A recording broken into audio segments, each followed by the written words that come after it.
Je ne pense pas que ma sœur viendrait dans ce genre d'endroit.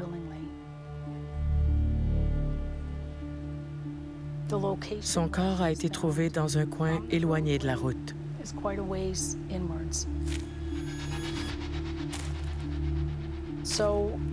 Je pense qu'elle a été amenée ici alors qu'elle était déjà morte, dans le but de faire croire que c'est ici qu'elle a été agressée. J'y crois pas. Je pense qu'elle a été tuée ailleurs et qu'on l'a transportée ici. Comment Sonia Seiwink s'est-elle retrouvée à cet endroit? C'est un mystère qui dure depuis 30 ans et qui hante Maggie, sa grande sœur.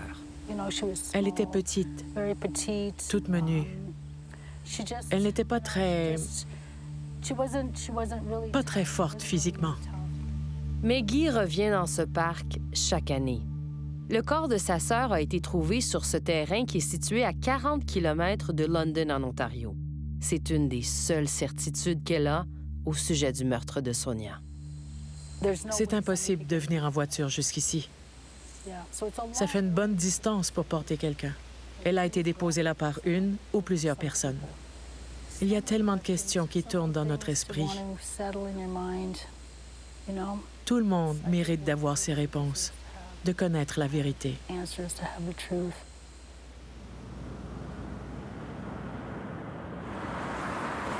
Plus la date du 30 août approche, plus je suis nostalgique.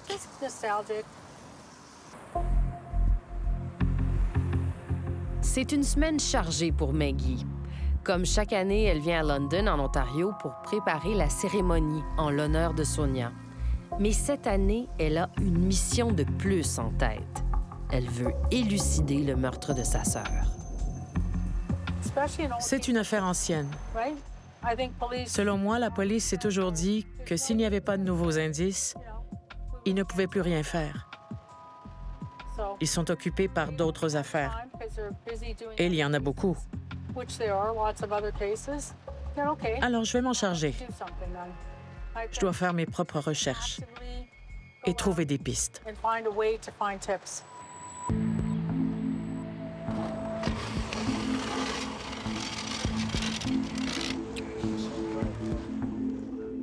I have a sign for the No, I table. think that's fine.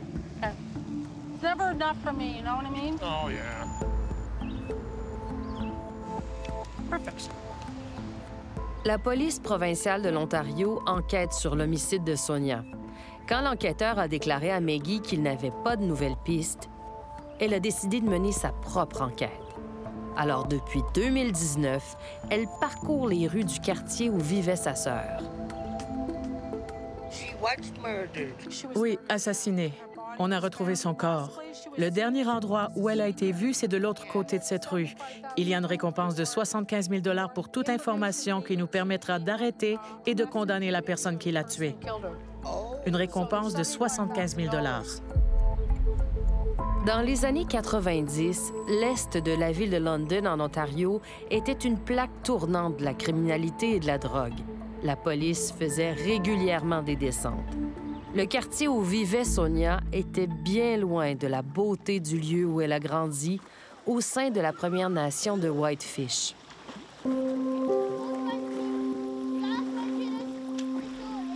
Les sœurs Seiwink ont grandi dans une famille Anishinaabe sur l'île Manitoulin. On allait sur le lac. On avait construit notre propre radeau sur lequel on se laissait flotter. On observait les différents poissons dans les herbes. On était en famille. On s'amusait. Sonia est l'avant-dernière de 13 enfants. Elle rêve de devenir agent de bord pour voyager à travers le monde. Elle était très féminine. Elle adorait mettre du vernis à ongles, se maquiller. Elle était toujours très élégante. Elle adorait chanter. Elle chantait magnifiquement bien.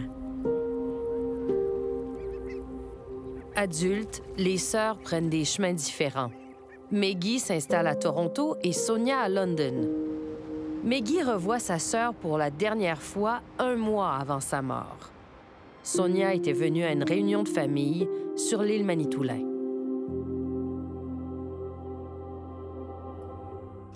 Je ne l'avais pas vue depuis des mois. J'étais inquiète de la voir aussi maigre. Mais elle semblait tout à fait normale. Après son départ, j'ai trouvé des objets qui laissaient penser qu'elle avait recommencé à se droguer.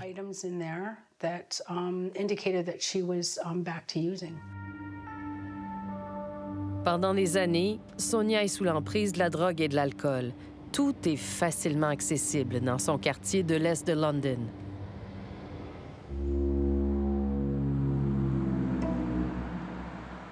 On habitait, je crois, au 772 rue Dundas. Sonia avait l'habitude de fréquenter un bar du quartier avec son ami et colocataire, Richard Orford. Quand je suis sorti dehors rejoindre mes amis, je l'ai vu monter dans une voiture rouge avec un homme qui portait beaucoup de bijoux. Je l'avais jamais vu. Il l'attendait et monté dans sa voiture. C'était donc quelqu'un qu'elle connaissait ou qui avait été présenté.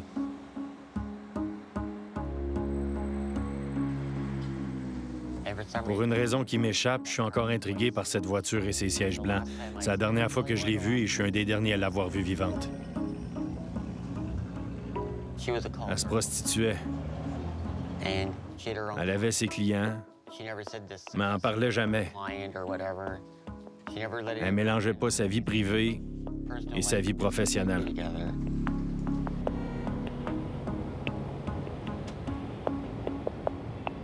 Mais c'est une job risquée. Elle ne serait pas montée en voiture avec quelqu'un si elle avait senti le moindre danger ni pris le risque de se retrouver piégée. Selon la police provinciale de l'Ontario, Sonia a été vue pour la dernière fois le jeudi 25 août 1994. Le lendemain de la disparition, une de mes autres sœurs est passée à la maison. Elle m'a dit « J'ai entendu aux nouvelles que le corps d'une femme a été trouvé sur le site des remblais de Southwold. »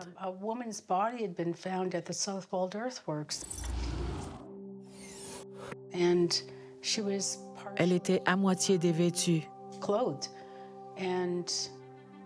Et j'ai dit « Est-ce que c'est Sonia? » Elle m'a répondu « Non, ça ne peut pas être elle. » Quand elle m'a dit ça, j'ai su que c'était Sonia.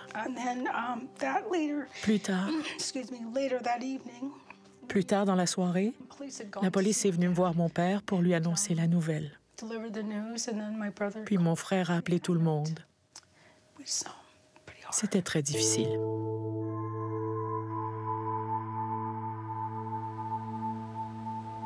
Les Remblais de Southwold est un site autochtone historique dans la campagne ontarienne. Le mardi après-midi suivant la disparition, un homme qui ramasse des champignons sauvages sur le site trouve le corps sans vie de Sonia. Elle est dans un fossé, partiellement dévêtue. Elle a des ecchymoses sur le corps.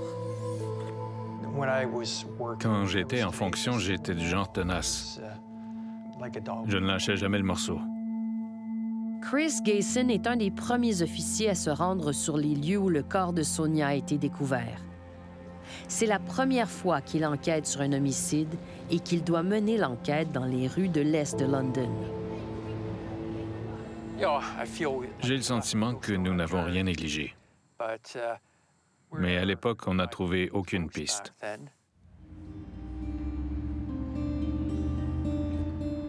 Maggie se souvient qu'après l'enterrement de Sonia, un inconnu est venu les voir. Un homme de London demande à parler à son père. Il dit qu'il fréquente Sonia. Je ne le connaissais pas. L'homme leur révèle un terrible secret qui ne fait qu'amplifier la douleur de la famille. Sonia était enceinte lorsqu'elle a été tuée.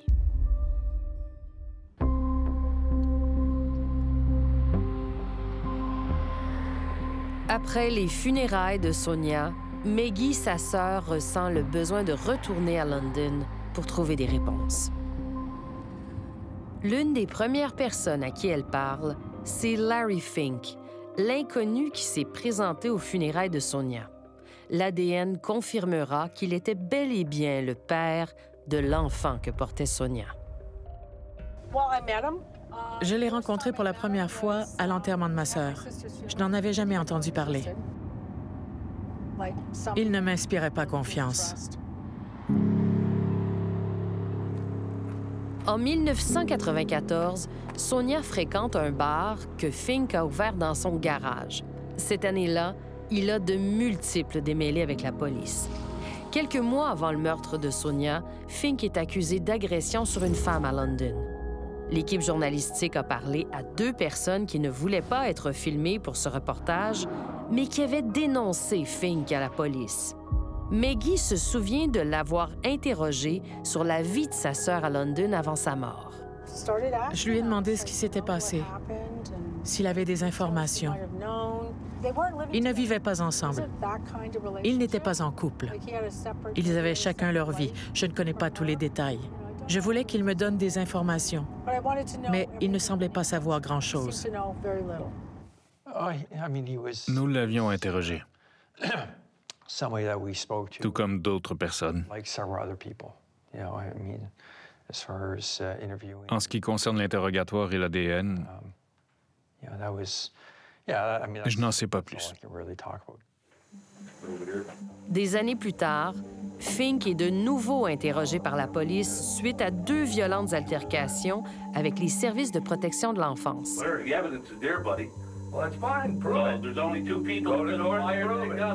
Après le décès de Sonia, Fink perd le contrôle de sa vie. Il a des démêlés avec le système judiciaire.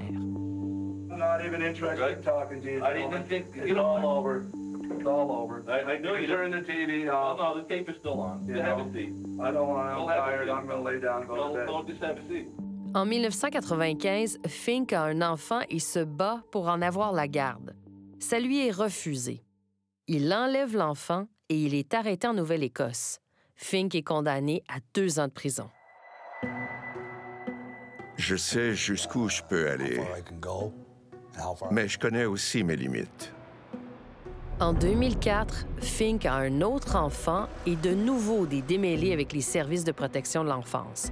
Alors que la police tente de récupérer le bébé, Fink se barricade avec sa famille dans la maison de sa mère à Halifax. Want to make a request that we move the staging area down to the next intersection.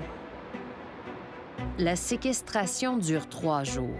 Elle prend fin lorsque sa mère âgée décède de mort naturelle à l'intérieur de la maison.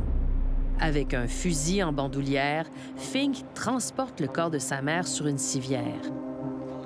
Fink écope alors de 4 ans et demi de prison. Maggie perd la trace de Fink, mais elle se questionne toujours quant au rôle qu'il a eu dans la vie de Sonia. Puis un jour, elle reçoit un message de lui sur Facebook. « Bonjour Maggie, je suis le père du bébé de Sonia et j'aimerais vous parler. J'en sais plus sur ce qu'il s'est passé que quiconque sur cette terre. »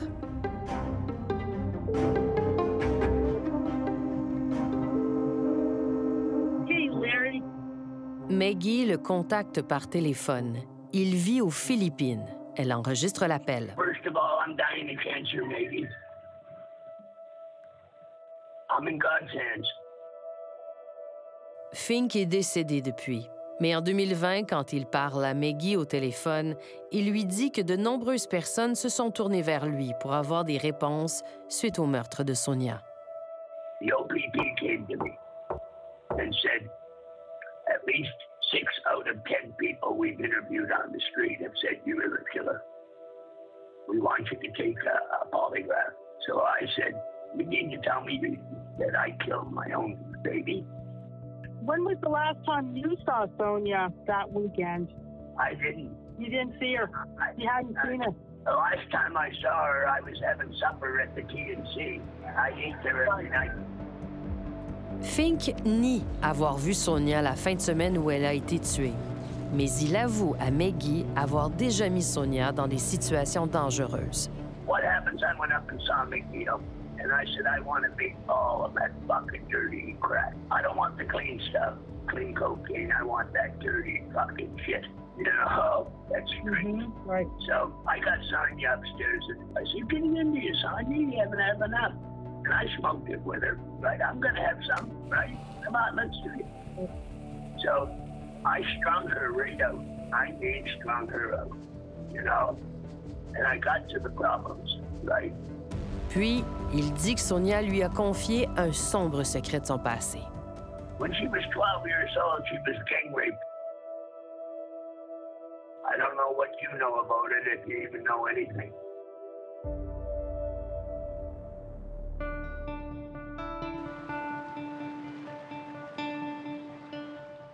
Maggie connaît le secret de sa sœur. Elles n'ont qu'un an de différence et elles ont toujours été très proches. Elle a subi une agression sexuelle dans notre communauté. Elle s'est confiée à vous lorsque c'est arrivé?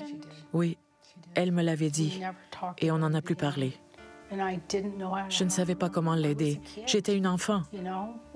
J'ai juré de garder le secret.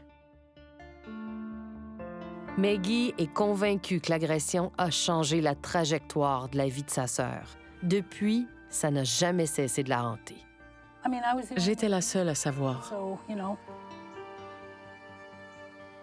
Je n'en ai jamais reparlé avec elle, ni demandé « Comment tu vas? » ou bien « As-tu besoin d'aide? » C'est évident, vu son comportement et la vie qu'elle menait, qu'elle était en détresse. Elle avait besoin d'aide, mais je n'y ai jamais prêté attention.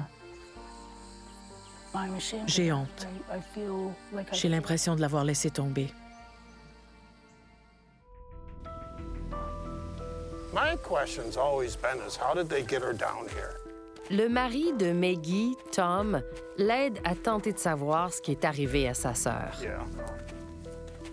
But I mean, even dragging somebody for 10 minutes. L'ancien officier Chris Gayson s'est joint à eux après avoir pris sa retraite des services de police provinciale de l'Ontario. Quel était votre objectif au départ? Résoudre cette affaire. Sans aucun doute. Aller au bout, comprendre. Pour moi, c'est une enquête inachevée. On avait prévu avant la COVID d'aller rencontrer certaines des connaissances de Sonia, dont 2 personnes clés qu'on voulait interroger. L'une d'entre elles est une femme qui a approché Maggie avec des informations en 2019. Gayson et Maggie ont enregistré leur entretien. Denise, acceptez-vous que j'enregistre? Oui, j'accepte que ce soit enregistré. Parfait. Denise Beeswax est une amie de la famille Cywink. Elle appartient à la Première Nation des Chippewas de Thames, au sud de London. Je connaissais plusieurs personnes impliquées. Elle raconte à Maggie ce qu'elle avait entendu, que Sonia était allée à une fête dans une maison proche de l'endroit où son corps a été trouvé. On m'a dit que quelqu'un était venu la chercher au TNC pour aller à la fête. Au restaurant Town and Country? Ouais. Quelqu'un est allé la chercher là-bas pour se rendre à la fête. On m'a raconté qu'un morceau de crack avait disparu, un caillou de 20 $. Elle a été accusée. Quelqu'un l'a frappée. Elle est tombée.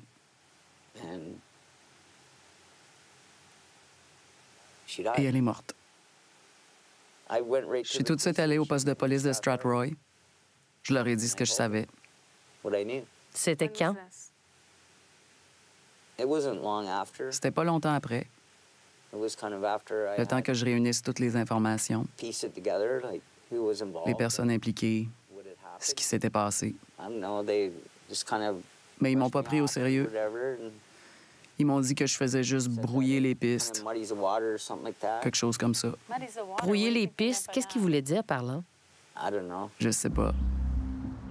Avant qu'elle se manifeste, Gayson n'avait jamais entendu parler de Denise Beeswax, ni de cette histoire que Sonia aurait été tuée à la suite d'une dispute liée à la drogue.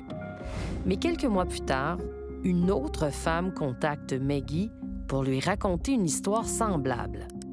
La femme dit à Maggie qu'elle connaissait Sonia et qu'elle a des informations sur sa mort. Maggie lui écrit « Il y a une question pour laquelle je n'ai pas de réponse. Que voulez-vous savoir? Pourquoi ont-ils amené Sonia au remblai de Southwold? Je ne le sais pas vraiment. La police m'y a aussi amené. Quelqu'un leur avait dit qu'elle était avec moi ce jour-là. »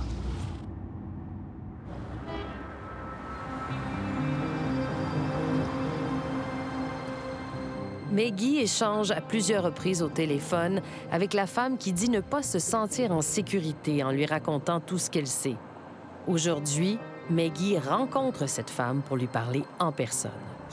Elle m'a donné une adresse sur la rue Tecumseh et le numéro de téléphone.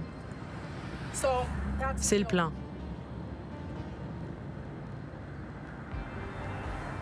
On verra bien. Lorsque Maggie parle de cette femme à Chris, il se souvient d'elle. Elle faisait partie des suspects dans le cadre de l'enquête 30 ans plus tôt. Je ne sais plus vraiment quand la police de l'Ontario lui a parlé pour la dernière fois. Nous lui avons parlé à plusieurs reprises, au cours des 6 premiers mois de la première année. On lui a même parlé 4 ans plus tard. Je ne sais pas s'il y a eu des suivis. La police de l'Ontario ne nous le dira pas, mais c'est dans votre intérêt. Vous voulez savoir? Oui, on n'a rien à perdre. On est là. Je pense qu'elle viendra. J'y crois. L'équipe journalistique est présente lorsque Maggie va chercher la femme pour la conduire dans un parc de London. Maggie enregistre leur conversation. Le policier a dit « Vous l'avez tué ». J'étais la suspecte numéro 1. Ils ont pris un échantillon de mon sang, de mon ADN. Ils ont dit que j'étais la suspecte numéro 1. Pour sa sécurité, nous conservons l'anonymat de cette femme. Elle nie avoir fait du mal à Sonia, mais confirme qu'elle était avec elle à la fête ce soir-là et que c'est elle qui lui a donné la drogue. À quelle fête elle est allée le soir de sa disparition? Où est-elle allée? Elle est allée quelque part. Elle est allée au repère des motards. Au repère? Ouais. C'est ce que je pensais. Et c'est là où tout a basculé? Vous pouvez parler. C'est correct. Plusieurs organisations criminelles sévissent à London à cette époque. Est-ce que l'une d'elles aurait pu être impliquée dans le meurtre de Sonia? Ils avaient fait venir des escortes, c'est ça? Ouais. C'est ça? Ouais. Puis ils se les partageaient. Ils se les échangeaient. Ils se les passaient pour leur faire faire des choses. Je vois. Puis quand elles veulent pas faire ces choses, elles sont battues. Ça avait rien à voir avec l'argent. Elle voulait pas faire certaines choses. C'est parce qu'elle a refusé de faire certaines choses. Vous savez quoi? Regardez-moi. Regardez-moi. C'était il y a 30 ans. Tout ce que l'on veut, c'est connaître la vérité. Je ne tiens personne pour responsable. Je veux juste trouver un peu de paix. Vous comprenez? Je veux un peu de paix dans ma vie. Je veux qu'elle soit en paix, elle et son bébé. Ils méritent d'être libérés de tout ça. J'aurais dû parler. Que lui est-il arrivé? Ils l'ont battue. La femme n'a pas voulu dire à Maggie à quel endroit précis la fête avait eu lieu, ni le nom de la personne qui a frappé sa sœur. Mais elle donne à Maggie le nom d'une autre personne qui, selon elle, a été témoin de l'agression de Sonia. Maggie veut continuer d'enquêter, mais ses proches tentent de l'en dissuader. Je veux savoir, mais je ne sais pas si la police, dans sa façon de procéder, aura un jour les réponses. On a le sentiment qu'ils trouveront jamais les réponses. On ne sait pas. On a affaire à un groupe d'individus qui sont des criminels. C'est impossible de se mettre dans la tête d'un criminel. C'est difficile d'imaginer ce dont ils sont capables. Il faut qu'on en parle. Il faut que Maggie soit protégée avant qu'elle replonge là-dedans. Êtes-vous inquiet? Maintenant, je le suis. Au stade où nous sommes dans l'enquête, oui. J'ai peur. Pour ma femme.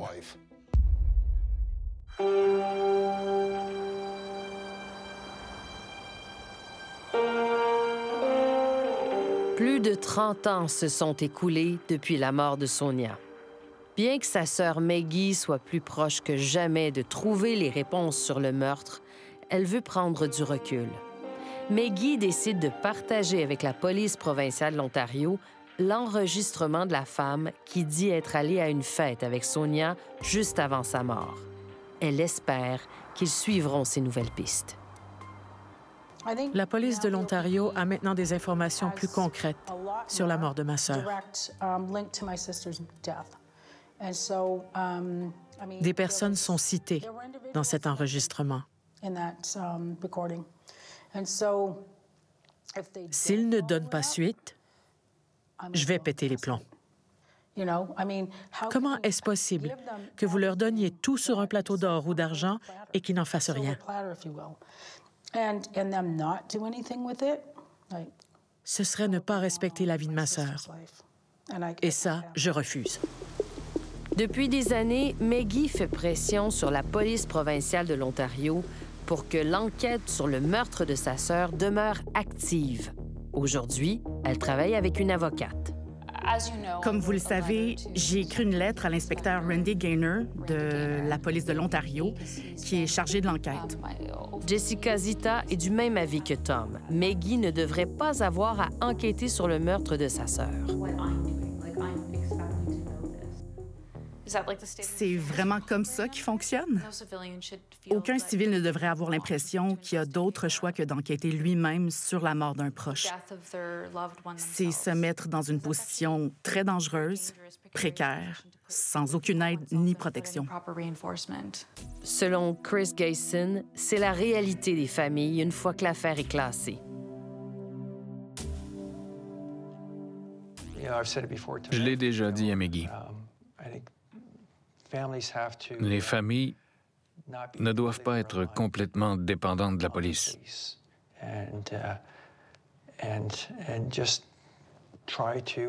Elles doivent tenter de trouver de nouvelles informations par elles-mêmes. C'est choquant de vous entendre dire ça, que les familles ne devraient pas se fier uniquement à la police pour ces affaires non résolues. Depuis quand vous pensez ça? Vous avez été officier de police pendant 30 ans? Je dirais, depuis que je suis à la retraite, j'ai eu le temps de réfléchir. C'est tout simplement logique, ça va de soi.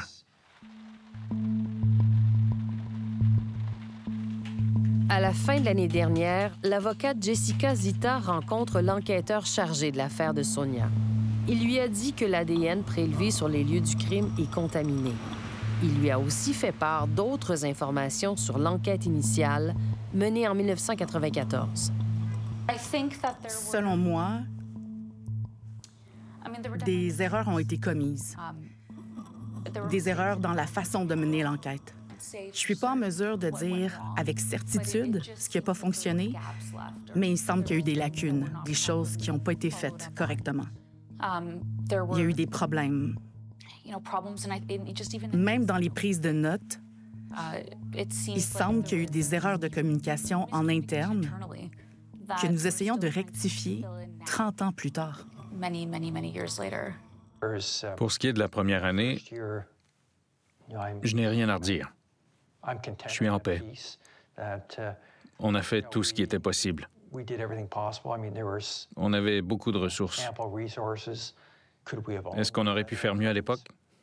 Peut-être. Mais selon moi, on a fait du bon travail.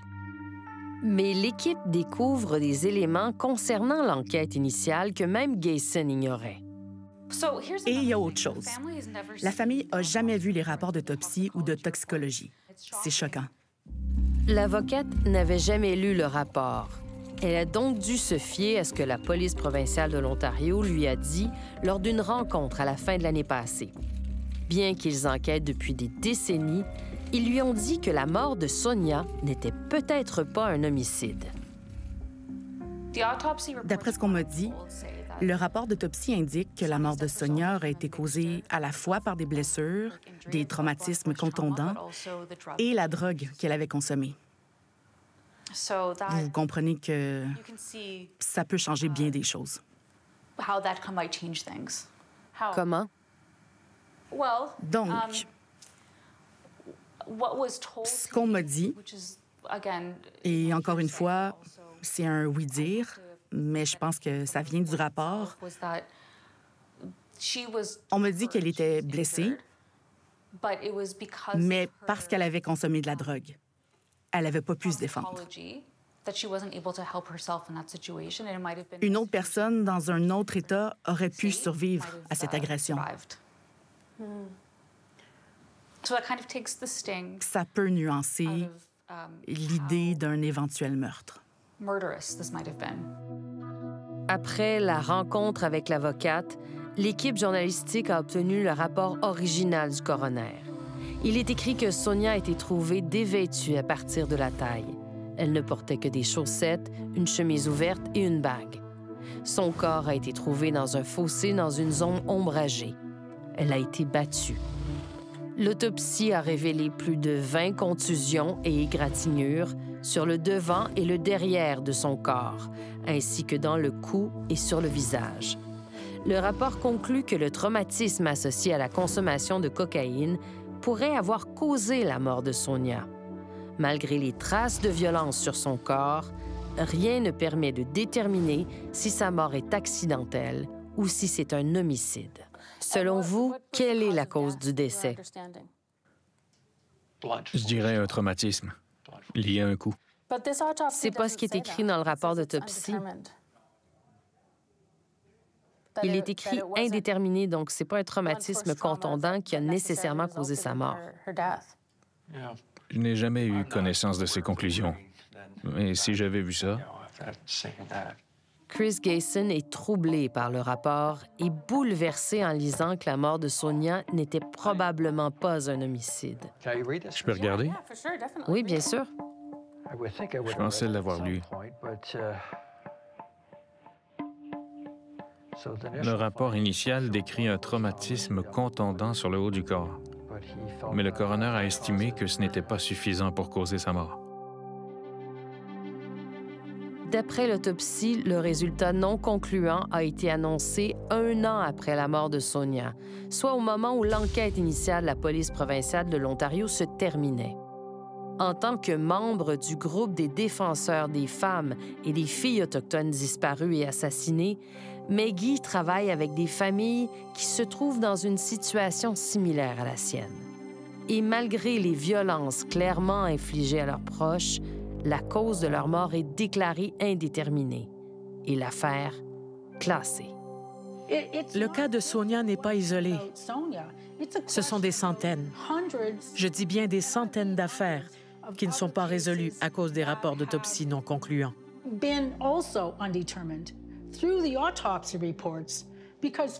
On dit alors aux familles que puisque la cause est indéterminée, ce n'est pas un meurtre. Je m'interroge sur le scénario. Comment son corps s'est-il retrouvé là? Comment se fait-il qu'on l'ait retrouvée dans cette position? Pourquoi était-elle partiellement dévêtue? Pourquoi se donner tout ce mal pour brouiller les pistes alors qu'on nous dit que la drogue aurait joué un rôle dans sa mort? Quand on regroupe toutes ces informations, c'est un putain de meurtre. Rien d'autre. Ce que Maggie ignore, c'est que le pathologiste en chef de l'Ontario, Michael Polanin, en est arrivé à cette même conclusion. En 2016, on lui demande une révision du cas de Sonia. Il n'a pas été en mesure d'approuver totalement le rapport initial en raison des graves blessures constatées sur le corps de Sonia. Il a déclaré que ces blessures étaient très probablement dues à une agression. La cause du décès est un homicide. Vous pensez à votre proche, là, dans cette position. Vous pensez aux détails de l'autopsie, aux descriptions. Comment faire abstraction de tout ça et ne garder que de beaux souvenirs de la personne qu'on aimait? Comment on fait? Je l'ignore. C'est ça qui est douloureux.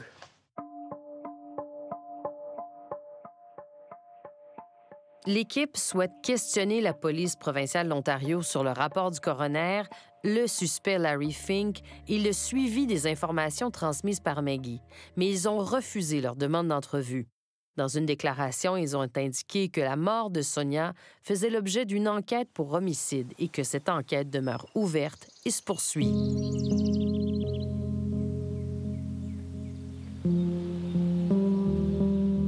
En août dernier, à l'endroit où le corps a été retrouvé, Maggie a organisé une cérémonie commémorative en l'honneur de Sonia. Love you. Love you. That eagle's flying high just for us.